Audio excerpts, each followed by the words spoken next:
Из-за тайфуна у нас отменили рейсы. Мы не смогли вылететь по этой ну, аномалии, как говорится, да.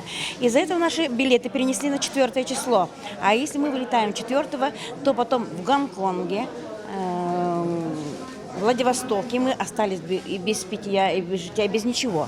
Мы там сидели без еды, без воды и без денег.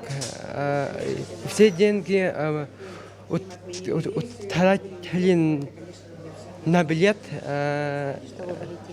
чтобы вылететь в Пекин.